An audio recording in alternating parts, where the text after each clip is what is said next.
সকালের সূর্যটা যেন আজ একটু বেশি উদার। আকাশের কোণে কোণে ছড়িয়ে দিয়েছে একরাশ গলিত সোনা। রোদের তাপে নয়, তার আলোয় যেন গায়ে লেগে আছে এক মোলায়েম উষ্ণতা। যেন কারো আদর, নীরব নিঃশব্দ, অথচ অস্বীকার করার মতো না। পাতাগুলো ঝিকিয়ে উঠছে আলোর প্রতিফলনে। চিরপরিচিত পাখিরা যেন আজ নতুন সুরে ডাকে। ডালের ভাঁজে ভাঁজে লেগে আছে প্রভাতের স্পর্শ। যেন রাতের সমস্ত ক্লান্তি ধুয়ে দিয়ে এসেছে তারা। দূরে কোথাও স্কুল বাসের হর্ন। রাস্তায় কোরানো রোদ পিঠে নিয়ে ছুটে চলেছে ছেলেমেয়েরা। চায়ের কাপের ধোঁয়ায় আজ যেন একটু বেশি ছন্দময়। আর ঘর থেকে বারান্দা অবধি ছড়িয়ে আছে একটি পরিচ্ছন্ন দিন শুরুর গন্ধ। এই সকালবেলা কেবল সময়ের বহমানতা নয়, এই যেন জীবনকে আর একবার সুযোগ দেওয়ার ডাক। আলো এসে বলছে, আজ নতুন করে বাঁচো। সাগর বিছানার পাশেই চুপচাপ দাঁড়িয়ে আছে। সমস্ত ভাবনা, সমস্ত কষ্ট, সমস্ত না পাওয়া এই মুহূর্তে যেন থেমে গেছে। বিছানার এক কোণে গুটিসুটি মেরে ঘুমিয়ে থাকা মেয়েটাকে দেখলে কারোর মনেই হবে না এই চুপচাপ চোখ দুটির ভেতর কত বুদ্ধি চলে। কিন্তু সাগর জানে, সে জানে মেয়েটার ভেতরের প্রতিটা ছায়া, প্রতিটা আলোর উৎস। সাগর একইভাবে তাকিয়ে থাকে কিছুক্ষণ, চোখের পলক পড়ে না। যেন তাকিয়ে থাকলে এই মেয়েটার সব অভিমান নিজের ভেতর টেনে নিতে পারবে। ধীরে ধীরে ঝুঁকে আসে সাগর। সময় নিয়ে একটা মৃদু অথচ গাঢ় চুমু এঁকে দেয় উষার কপালে। এতপর হাতটা বাড়িয়ে দিয়ে আঙুল চালিয়ে দেয় চুলের ভেতর। মাথায় রাখে নিজের হাতটা, যেন সেই হাতে উষার নিরাপদ ঘুম। তারপর খুব আস্তে, যেন শ্বাসেরও শব্দ না হয়, স্নেহভরা গলায় কানের কাছে ফিসফিসিয়ে বলে, তোর ঘুমটাই যেন আমার পুরস্কার। আমার সব কিছু ভুলে গিয়ে শুধু এই নিঃশ্বাসটা রাখতে চাই, তোকে শান্তিতে ঘুমাতে দেখে বাঁচার মতন অনুভব হয় আমার। তুই আছিস এটা ভেবে যেন আমার পৃথিবী আনন্দিত হয়। মন প্রাণে জুড়িয়ে যায় একরাশ মুগ্ধতা। আমি চুপচাপ থাকি, কারণ তোর কাছাকাছি এলেই সব শব্দ থেমে যায় আমার। তুই যদি জানতি, তোর অজান্তে ঠিক কতবার তোকে দেখে আমার হৃদয়টা শান্ত হয়। সাগর থেমে যায়, আর কিছু বলে না, কারণ সে জানে ভালোবাসা সবসময় উচ্চারণে ধরা পড়ে না। কখনো তা কপালের চুমুতে, কখনো নিঃশব্দ পাহারায়, আর কখনো ভোর না হওয়া পর্যন্ত চোখে চোখ রেখে জেগে থাকায়। কোনো একটাই উপলব্ধি বা প্রকাশ পেয়েই যায়। সাগরের হাতটা এখনো উষার মাথায় রাখা, চুলের ভাঁজে তার আঙুলের ছোঁয়া নিঃশব্দ এক আশ্বাসের মতো ছড়িয়ে পড়েছে। সাগর আর কোনো কথা বলে না, শুধু গভীরভাবে তাকিয়ে থাকে উষার দিকে। আর তখনই উষার চোখ না খুলেই ভুরু কুঁচকে ওঠে সামান্য। ঘুমে ঢুলুঢুলু চোখ বন্ধ, কিন্তু মনের গভীর কোন অনুভবে যেন সাড়া দিচ্ছে সে। তাকে যে কেউ দেখলে বলতো শুধু ঘুমের পালা চলছে, অথচ সেই চুপচাপ মুখের কোণায় একটু নরম, ঠোঁটের কোণে একটুখানি কাঁপুনি, আর নিঃশ্বাসে হালকা চঞ্চলতা সবটাই বলে দেয়। সে টের পেয়েছে সাগরের বলা বাক্য। কোনো কথা বলে না মেয়েটা, চোখও খোলে না, কিন্তু গা এলিয়ে দেয় সাগরের হাতের ভরটায়।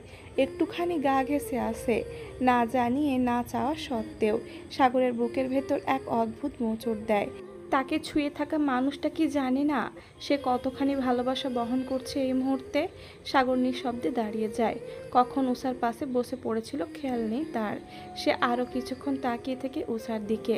একসময় সে নিজের হাতটা সরিয়ে নেয় ধীরে ধীরে, দূরত্ব তৈরি করে নিজেদের মধ্যে। যেন চাঁদের গা থেকে মেঘ সরে গেলে যেমন শব্দ হয় না, তেমন নিঃশব্দে সরে আসে সাগর।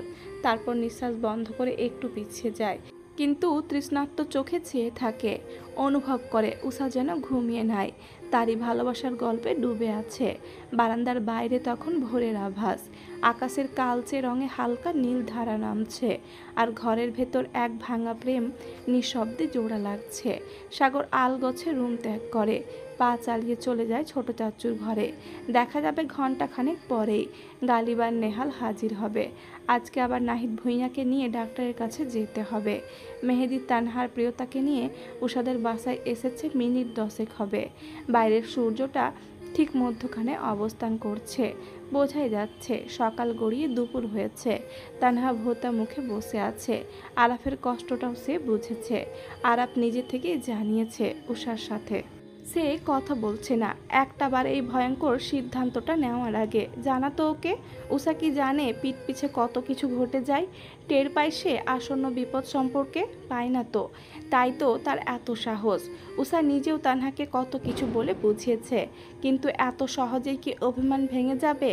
ব্যাপারটা যখন বিশ্বস্ততার, আর কত প্যাঁচার মতো মুখ বানিয়ে বসে থাকবি? তুই আর ভাইজান কি পণ করেছিস আমার সাথে কথা না বলার? তানহা অপ্রস্তুত হাসলো। তা হবে কেন? তোর যেটা সঠিক মনে হয়েছে তুই সেটাই করেছিস, এতে আমাদের হস্তক্ষেপ করার কোনো অধিকার নাই। তবে আমাকে বিশ্বাস না করলেও নিজের বড় ভাইকে তো করতে পারতি। সে কি একবারও বলেছে সে সাগর ভাইকে এমনি এমনি ছেড়ে দিবে? এতটুকু বলেই থামে তানহা। প্রিয়তা, মেহেদি, উষা তিনজনেই চুপ। তাদের উৎসুক দৃষ্টি তানহার ওপরেই নিবদ্ধ। তানহা ফের বলে, তোরা যখন গাজীপুরে বিয়ে খেতে গিয়েছিলি সেদিন রাতে উনি আবার ঢাকায় এসেছিল আমার সাথে দেখা করতে। এক প্রকার বাধ্য হয়ে আসা যাকে বলে। আমার অনুরোধ রাখতেই ছুটে আসে। সেদিন আমরা অনেক ঘোরাঘুরি করেছিলাম, আর স্বভাবস্বরূপভাবেই সবসময়ের মতো তোর টপিকও উঠেছিল। আমি সাগর ভাইয়ার ব্যাপারে জানতে চাইলেই উনি বলেছিলেন ভাইয়ার মধ্যে অনেক পরিবর্তন লক্ষ্য করেছি আমরা। বড় আব্বুও টের পেয়েছে। সেদিন দেখলাম বাবা, বড় আব্বু আর রাফিদ একসাথে বসে এসব নিয়ে কথা বলছে। আমি যোগ হতেই বড় আব্বু উৎসুক হয়ে বলেছিল যে ভাইয়ের পরিবর্তন লক্ষ্য করছো? আমি আর রাফিদ তো জবরদস্ত প্ল্যান করেছি। উষাকে পুরোপুরি মেনে নিলেই সাগরকে উচিত শিক্ষাটা দিব। মেয়েটাকে কম জ্বালায়নি সে, নাকে দড়ি দিয়ে ঘোরাবো। ওনার ভাষ্যমতে সাগর ভাইয়াকে উচিত শিক্ষাটাই দিতেন তোর পরিবারের লোকজন। আর এই যে আঙ্কেলের এই অবস্থাও সাগর ভাইয়ার জন্যই হয়নি। যদিও উনি আমাকে সব কিছু বলেননি, কিন্তু এতটুকু বলেছেন তোর অজানা অনেক কিছুই আছে, সেসব তুই জানিস না। উষা কিছুটা অবাক হয়, তবুও নিজেকে স্বাভাবিক রেখে বলে, এমনি এমনি ছেড়ে দিতেন না আমি সেটা জানি, তবে আমার বিতৃষ্ণা চলে এসেছে। আমি আর এসব টলারেট করতে পারছি না। সাগর ভাইয়াকেও সহ্য করতে পারছিলাম না। এই যে তোরা সবাই বারবার বলছিস আমার অজানা অনেক কিছুই আছে, বিশ্বাস কর সেসব জানার বিন্দুমাত্র আগ্রহটা আমার নেই। আমি এখন মুক্তি চাই, বাদবাকি আর কিছু জানি না, বুঝি না। তানহা বলল না কিছুই। মেহেদি নিশ্চুপ। প্রিয়তা চুপচাপ বসে, তার ভেতরটা অস্থির হয়ে আছে। পেটের ভিতর গুমুর গুমুর শব্দ হচ্ছে যেন। উত্তেজনায় হাত পা অসাড় হয়ে আসছে। আপাতত এসবে তার মনোযোগটাও নেই। গালিবের সাথে কিভাবে কথা বলবে, কি করবে, এসব ভেবে প্রিয়তা অস্থির। তানহা ওর অস্থিরতা অবলোকন করে বলল, তুই এমন ফার্মের মুরগির মতো হ্যাপিত্বস করছিস কেন? দেখে মনে হচ্ছে কেউ তোকে মাইক্রো ওভেনে ঢুকিয়ে ঘোরাচ্ছে। এখন শুধু টিং শব্দটাই বাকি। তোর চেহারা দেখে মনে হচ্ছে পেছনে কেউ পেট্রোল ঢেলে আগুন লাগিয়ে দিয়েছে, আর তুই ঠোঁট কেটে বসে আছিস। ভালো আছি ভালো আছি ভাব নিয়ে আশ্চর্য। উষা তানহার কথায় স্বনিগ্ধ দৃষ্টিতে তাকায় প্রিয়তার দিকে। কয়েক পল তাকিয়ে থাকতেই মাথায় আসে রাতের কথাটা। প্রিয়তা গালিবের কথা জানতে চেয়েছিল। আর বলিস না, কাল রাত 12টায় আমাকে কল দিয়ে জিজ্ঞেস করছে আজকে গালিব ভাইয়া আসবে নাকি। কারণ জিজ্ঞেস করতেই বলল পরে বলবো। কাহিনী কী রে, খুলে বল। তানহা এবার চোখ বড় বড় করে তাকালো প্রিয়তার দিকে। মেহেদি ওদের কথার আগামাথা বুঝে পাচ্ছে না। সে এক মনে ফোন স্ক্রল করছে। তানহা কিছুক্ষণ চুপ থেকে বলল, প্রিয় তুই কি সেই দিনের কথা জিজ্ঞেস করবি? এখনও ওইটা নিয়ে ভাবছিস তুই? প্রিয়তা নিঃশব্দে মাথা নাড়ায়। উষা ওদের কথা বুঝতে পারছে না। কিসের কথা বলছিস তানহা? আমি জানি না। তানহা এবার সবটাই খুলে বলল। মেহেদিও শুনল। ও কিছুটা গাঢ় স্বরে বলল, প্রিয় সন্দেহ ঠিক হতেই পারে, অবাক হওয়ার কিছু নেই। ও যদি এসব কথা শুধু ওই ছেলেকেই বলে থাকে তাহলে গালিব ভাইয়া জানবেন কি করে? আর উষা যেহেতু বলেছে আগে ভাইয়ার গার্লফ্রেন্ড ছিল, কিছু তো গোলমাল আছে। প্রিয়তা এতক্ষণ সত্যি অনেক দোটানায় আর ভয়ে ছিল। এবার মেহেদির বলা কথা যেন ওকে আরও একটু সাহস জোগালো। তানহা ফের বলল, তুই কি গালিব ভাইয়ার জন্য এমন হাঁসফাঁস করছিস? তানহা বিরক্ত হয়ে বলল, তুই এমন করছিস দেখে মনে হচ্ছে গালিব ভাই আসবে শুনেই তোর শরীরে বিউটি পার্লারের সব ফেসিয়াল একসাথে রিয়াকশান দিচ্ছে। হাঁপাচ্ছিস, কাঁপছিস, চোখ ঘুরছে, মাথা ঘুরছে। আজীব। শুরুর দিন থেকে যার সাথে পায়ে পাড়া দিয়ে ঝগড়া করে আসছিস তার সামনে যেতে এই লজ্জা মানায় না। তানহা কথাটা শেষ করতে দেরি প্রিয়তা বাদে সবাই উচ্চস্বরে হাসতে লাগলো। এর মধ্যেই কলিং বেলের শব্দ পাওয়া গেল। উষা ব্যস্ত ভঙ্গিতে উঠে দাঁড়ালো। কলিং বেলের শব্দ কানে পৌঁছাতে যেন প্রিয়তার অস্থিরতা আরও কয়েক গুণ বেড়ে গেল। উষা প্রিয়তার অস্থিরতা টের পেয়ে মুখ টিপে হেসে ওঠে। তোরা বস, আমি দেখে আসি কে এলো। উষা বসার ঘরে এসেই দেখে রাফিদ সাগরকে জড়িয়ে ধরে আছে, উষ্ঠে মায়াবী হাসি ফোটানো।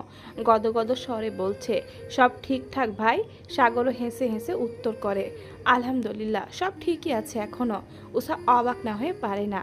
সে কি চোখে ভুল কিছু দেখছে? তাদের বিয়ের পর থেকে তো এতদিন অবধি এক অন্য রাফিদকেই দেখেছে সে, যে ভাইকে কিছুটা ঘৃণাই করে। আজকে তার সাথে এত গদগদ ভাব কেন? উষার এসব দেখে মিশ্র অনুভূতি হচ্ছে। একদিকে দুই ভাইয়ের মিল হওয়ায় খুশি হলেও মন বলছে সবাই কিভাবে সাগর ভাইয়ের অন্যায় ভুলে গেল। উষার সাথে কি কি করেছে তা মনে নেই। রাফিদ সাগরকে ছেড়ে দাঁড়ায়। আরাফও সদর দরজা পেরিয়ে ভাইকে জড়িয়ে ধরে। উষাকে এক কোণায় দাঁড়িয়ে থাকতে দেখে রাফিদ হাতের ব্যাগসহ তার দিকে এগিয়ে যায়। উষার হাতে ব্যাগটি ধরিয়ে দেয়। এক হাত উষার গালে রেখে জিজ্ঞেস করে, কেমন আছিস বুড়ি? চাচু ঠিক আছে? রাগ কমেছে? আলহামদুলিল্লাহ ভালো আছি। বাবাও সুস্থ আছে। ব্যাগে করে কি নিয়ে এলে? উষা যে রাগের বিষয়টা এড়িয়ে যাচ্ছে তা রাফিদ ভালোই বুঝতে পারছে। তবে সে আর বিষয়টি নিয়ে ঘাটল না। মা খাবার দিয়ে দিল, খেয়ে নে, তোর পছন্দের খাবার আছে এতে। আরাফও এসে দাঁড়িয়েছে পাশে। উষার হাতে আরও একটা ব্যাগ ধরিয়ে দিতে দিতে বলল, তোর পছন্দের চিপস, চকলেট আর আইসক্রিম আছে, আইসক্রিমটা ফ্রিজে রেখে দে। কথাটা শেষ করে সে চাচুর ঘরের দিকে যেতে নেয়। উষা ঝটপট করে রাফিদের হাতে ব্যাগগুলো দিয়ে বলে, রেখে দাও একটু কষ্ট করে। কথা শেষ করে আরাফের পেছনে যায় উষা। এক হাত আঁকড়ে ধরে থামায় তাকে। কিছুটা করুণ স্বরেই বলে, রাগ করে আছো এখনো? আমার সাথে? রাগ করব কেন? তুই কি রাগ করার মতো কিছু করেছিস? উষা এই কথায় স্পষ্ট অভিমান টের পেল। কান্না পেল ওর। তার ভাইজান তার সাথে রাগ করেছে। ব্যাপারটা মানতে কষ্ট হচ্ছে। আমাকে একটু ঠান্ডা পানি দিস তো, আমি চাচুর ঘরে যাচ্ছি। আচ্ছা। নাবিলা ভূঁইয়া, আরিসা, নেহাল আর গালিব চারজনই মাত্র এসে পৌঁছেছে গ্যান্ডারিয়ায়। সাদাফেরও আসার কথা ছিল, তবে সে গেছে সামিনকে আনতে। গাড়ি থেকে নেমে দাঁড়াতে নেহাল মায়ের উদ্দেশ্যে বলল, তুমি আর আরিসা ওপরে চলে যাও, আমি আর গালিব ব্যাগপত্র নিয়ে আসছি, তোমরা যেতে থাকো। নাবিলা ভূঁইয়াও ছেলের কথায় মেয়েকে নিয়ে ভেতরে ঢুকলেন। লিফটের দরজা প্রায় বন্ধ হয়ে যাচ্ছিল। আরিসা সেটা দেখে দৌড় দেয় একটা। অন্যদিকে একটা মেয়েকে দৌড়ে আসতে দেখে ভেতরের একজন লিফটের দরজা বন্ধ হতে না দিয়ে ওপেন বাটনে চাপ দেয়। আর মুহূর্তেই থেমে যায় দরজার স্লাইডিং। দরজা খুলছে দেখে আরিসা মেয়েটির দিকে তাকে মিষ্টি হেসে বলে, থ্যাংক ইউ আপু।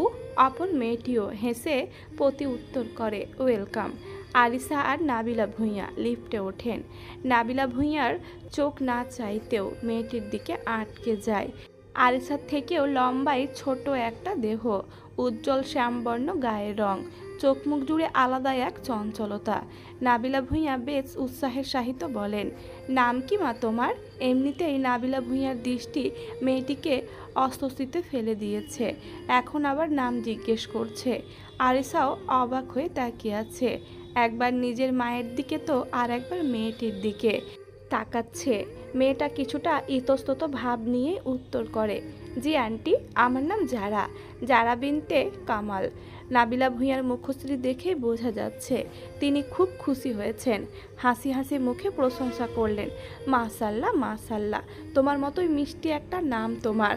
কেন জানি মহিলার প্রশংসা যারার ভালো লাগলো, না চাইতেও মনটা আনন্দিত হলো। আমি নাবিলা ভূঁইয়া, আর এই যে আমার ছোট মেয়ে আরিসা। মেজ ছেলে নিচে আছে, আসছে। তা তোমরা কি এখানেই পারমেন্ট? জি আন্টি, কয়েকদিন হলো শিফট করেছি। বাহ বেশ। কথা শেষ করার পূর্বেই লিফট তার গন্তব্যে এসে পৌঁছালো। আচ্ছা মা, আসি। চারতলায় আমার ভাইয়ের বাসা, তুমি সুযোগ করে এসো। আমার ভাইয়ের একটা মিষ্টি মেয়ে আছে, আড্ডা দিতে পারবে। যারা কিছুটা ইতস্তত মুখশ্রী নিয়ে সায় জানায়। নাবিলা ভূঁইয়া বিদায় নিয়ে চলে যান মেয়েকে নিয়ে। এতক্ষণে যেন যারা হাঁপ ছেড়ে বাঁচল। এই বয়সী মহিলারা ভয়ঙ্কর, এদের দৃষ্টি পুরুষকেও হার মানাবে। রাস্তায় বিয়ের উপযোগী মেয়ে দেখলেই হয়েছে ছকছক ভাব বেড়ে যায়। হয় নিজের ছেলে, নয়তো নিজের ভাতিজা ভাগিনার জন্য মেয়ে খুঁজতে লেগে যায়। আরিসার তো মেয়েটার বিরক্তবোধ বুঝেছিল। আফটার অল সে নিজেও একটা মেয়ে। কিছুটা বিরক্ত হয়েই বলল, মেয়েটার দিকে এমন জহুরি নেত্রে চেয়েছিলে কেন? আবার কী সব কথাবার্তা বললে? ও মা, খারাপ কি বললাম? মেয়েটাকে আমার বেশ পছন্দ হয়েছে, আমার নেহালের সাথে ভালোই মানাবে। আরিসা চমকে ওঠে, অবিশ্বাস্য গলায় আওড়ায়, স্পেসলেস আম্মু! এক দেখায় ভাইয়ার বউ হিসেবে ঠিক করে নিলে, মেয়েটার ব্যাকগ্রাউন্ডও জানতে চাইলে না। এবার যেন নাবিলা ভূঁইয়া একটু ভাবনায় পড়লেন। আরিসা সত্যিই তো বলল, কিন্তু নিজের অপ্রস্তুত ভাবার মেয়েকে দেখাতে চাইলেন না। হয়েছে, কথা কম বল আর নক কর। আগে ভেতরে ঢুকি। এতদিনে উষাদের বাসায় যেন দীর্ঘ প্রতীক্ষার পরে প্রাণ ফিরে এসেছে। দেওয়ালে টাঙানো ছবিগুলো যেন নতুন করে আলো ছড়াচ্ছে। বারান্দার রেলিং ধরে ঝুলে থাকা ফুলের টবগুলোতেও যেন আজ একটু বেশিই রং। সবার কোলাহল, হাসির ফোয়ারা আর পুরনো দিনের গল্পে এক অদ্ভুত উষ্ণতা ছড়িয়ে পড়ছে ঘরের প্রতিটি কোণে। চাচি আম্মা আর বড় আম্মু রান্না করে দেওয়ায় তেমন কোনো কসরতও করতে হলো না উষাকে। আবার নাবিলা ভূঁইয়াও বাচ্চাদের জন্য নানা ধরনের ডেজার্ট এনেছেন, আরও কত ধরনের খাবার। এই মুহূর্তে সামিন আর নাবিলা ভূঁইয়া রান্নাঘরে সেসব কিছুই গরম করে টেবিলে পরিবেশন করছে। সবার মধ্যে আলাদাই একটা উচ্ছ্বাস, আনন্দ। উষা এক পাশে চুপচাপ দাঁড়িয়ে দেখে তার চেনা মানুষগুলোকে, চেনা হাসিগুলোকে।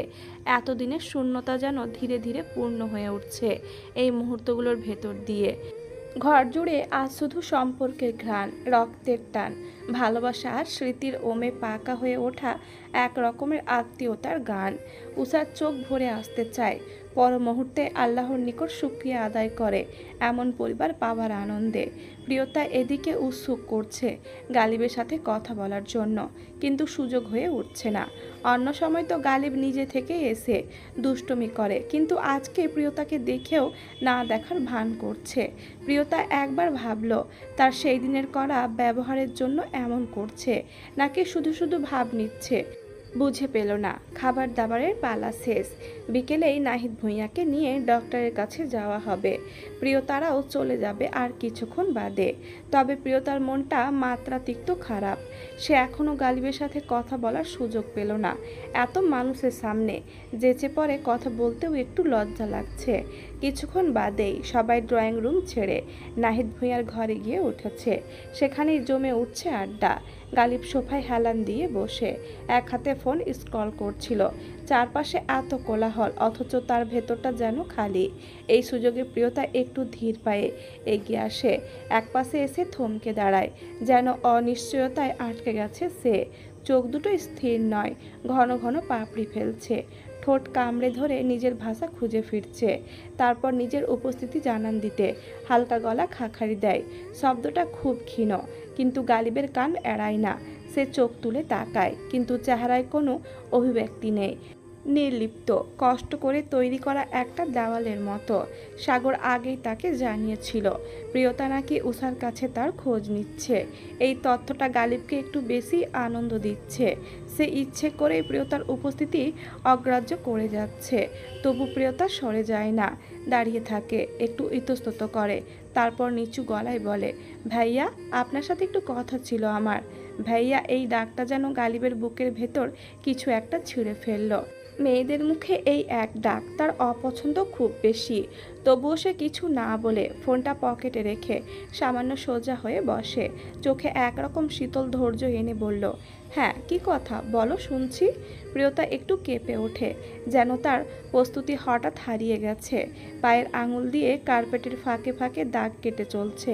চোখ নামানো, কিন্তু ঠোঁট নড়ছে না। এই মুহূর্তে মনে হচ্ছে সে কথা বলবে না আর, শুধু দাঁড়িয়ে থাকবে এইভাবে। ঠিক তখনই উষা কিচেনের দিকে যেতে যেতে ওদের দিকে তাকায়। প্রিয়তাকে এমন অনন্ত অস্বস্তিতে দাঁড়িয়ে থাকতে দেখে গালিবের দিকে তাকিয়ে ঠোঁট টিপে হাসে সে। এমন হাসি যেন জানে এই দুই মানুষ ঠিক কী নিয়ে গুমড়ে মরছে। গালিব আরও বিভ্রান্ত হয়ে যায়, কপাল কুঁচকে চেয়ে থাকে উষার চলে যাওয়ার পথে। আর প্রিয়তা তার নিজের মুখটা যেন আরও ফ্যাকাসে হয়ে এসেছে, গলার কাছে আটকে থাকা কথাগুলো যেন ভেঙে পড়ছে বুকের ভারে। তবুও প্রিয়তা দাঁড়িয়ে থাকে, কথা না বলে, শুধু ঠোঁটের কোণে জমা কিছু না বলা কথার ছায়া নিয়ে। গালিব কিয়ৎক্ষণ দাঁড়িয়ে দেখে প্রিয়তার অস্থিরতা, তারপর কিছুটা বিরক্তি নিয়েই বলে, কি সমস্যা, কথা বলছো না কেন? এভাবে চুপ করে থাকলে আমি কিভাবে বুঝবো তুমি কি বলতে চাও?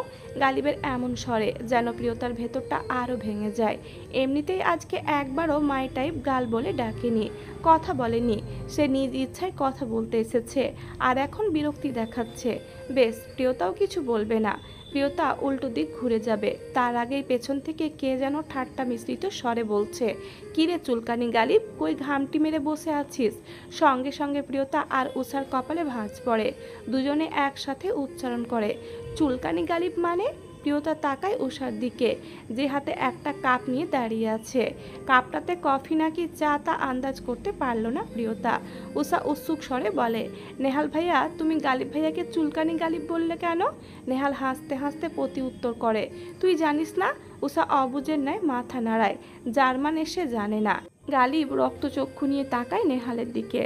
প্রেমটা হতে গিয়েও হলো না তার। এমন মির্জাফর বন্ধু থাকলে প্রেম হবেই বা কী করে? নেহালকে চোখের ইশারায় কত কিছু বোঝাচ্ছে গালিব। নেহাল সেসব আমলে নিল না।